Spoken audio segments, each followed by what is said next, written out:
And last week we did an overview of Pride and Prejudice and a bit about Darcy's character. This week we're doing Bride and Prejudice, Lizzie's character, and what Lizzie and Darcy are not. Darcy's not a Byronic hero, which is good because the essence of a Byronic hero is tortured and tormented by his past and moody and only the pure love of whoever can save me and bleh. This girl's love will change me is, after all, basically what 50 Shades of Grey runs on. Moody, brooding Christian Grey is saved by the pure, sweet, innocent love of Anna, and also by terrible, terrible, awful attempts at witty banter. You remember how I said that Lizzie and Darcy-like elements tend to creep into romantic comedies? Okay, well, the witty banter is one of those, or at least attempts at witty banter. The other one is dislike initially turning to love, or in modern romantic comedies, outright hatred and loathing turning into love. Important point, though, Lizzie doesn't hate Darcy, at least not initially, and Darcy doesn't hate Lizzie at all. She does kind of dislike him for being a haughty sod, but that's not quite the same thing. The novel is about Lizzie coming to terms with her feelings for Darcy. His feelings, at least, are set pretty early on. His arc is concerned not with his emotions, but with his behaviour. If you both hate each other in a rom-com, then you're either watching The Awful Truth or you're listening to the Pina Colada song by mistake.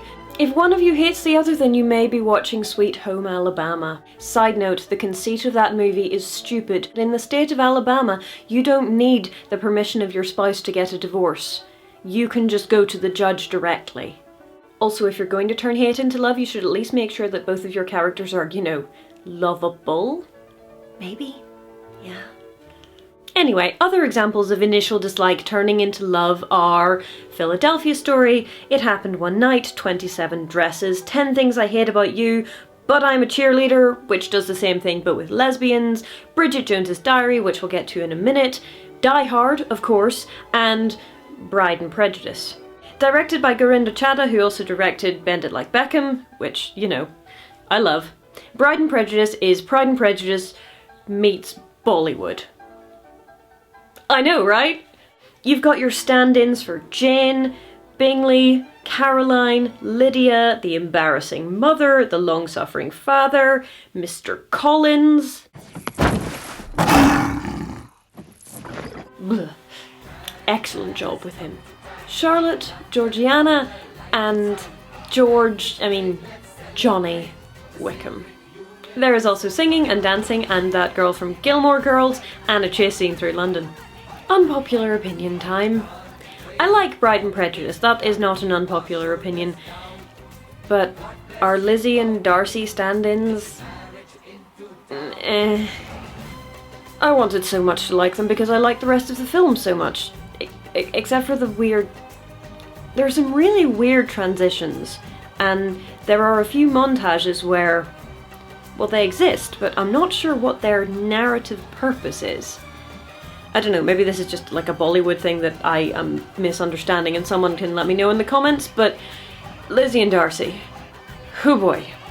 Lizzie Bennet, like Darcy, is a difficult character to get right because the essence of her character is that she's clever, but she's kind, but she takes no crap, but she can laugh at herself. She's not quite as easy, not quite as soft as Bingley or Jane. She has an incisiveness and an edge which can be difficult to pitch.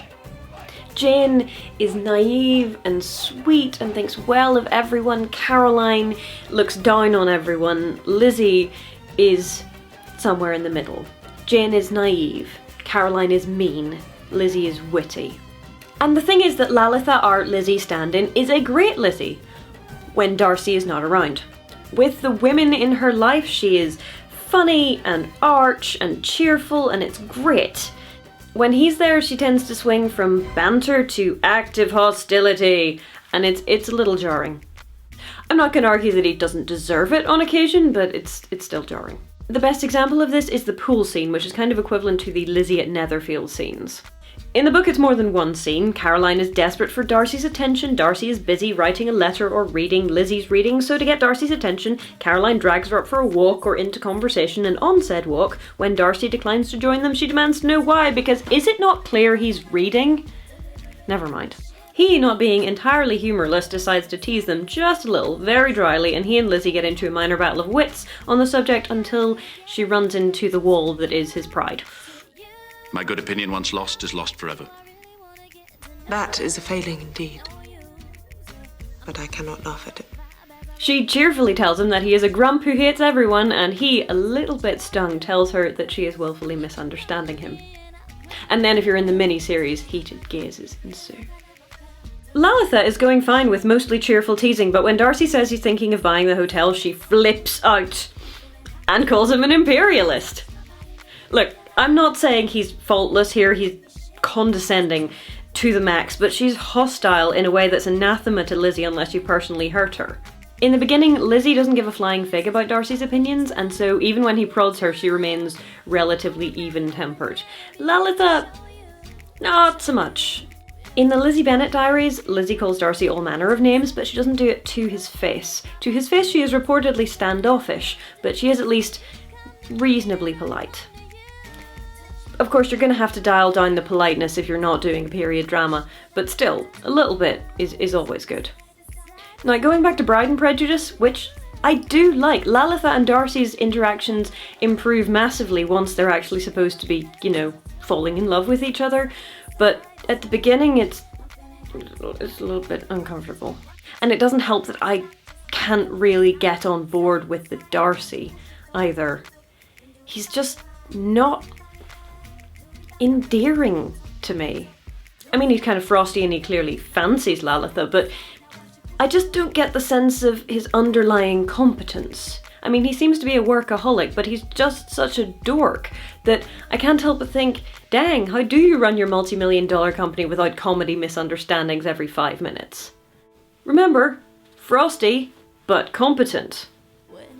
The witty banter in Bride and Prejudice works best when they're paraphrasing the original rather than lifting chunks of the dialogue wholesale.